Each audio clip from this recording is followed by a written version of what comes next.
Kucağına dolanımda gül oli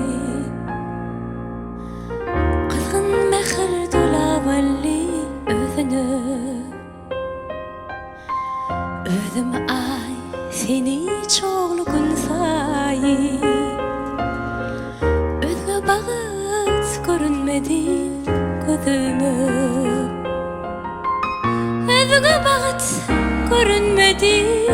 gözüme Açışmadı öyküleşen yürekler Günler, aylar, yıllar geçti öyküler Geçip var ya sanılmaca ömür Yaşayış sevdi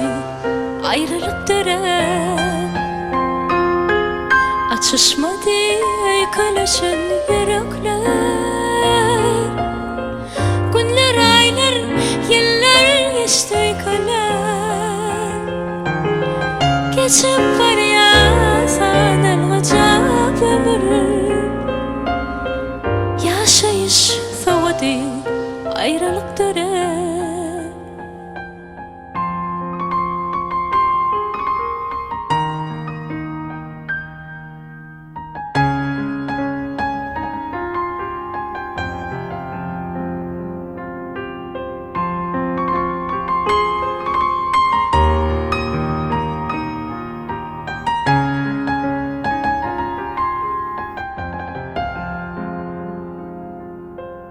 Yitağıdıl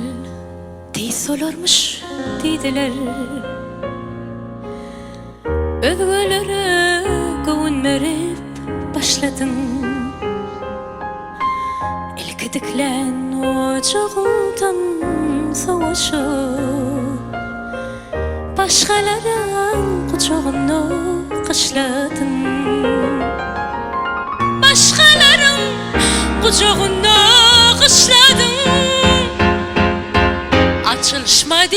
öyküleşen yürekleri Günler, aylar,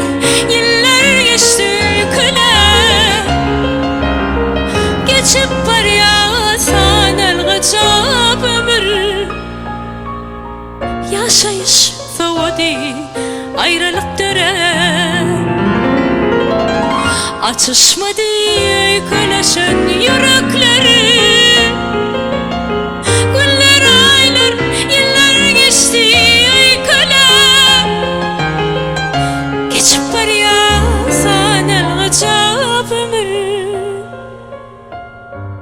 Yaşayış sevdi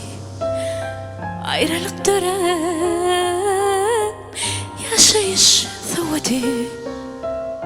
ayrılık dönem Yaşayış sevdi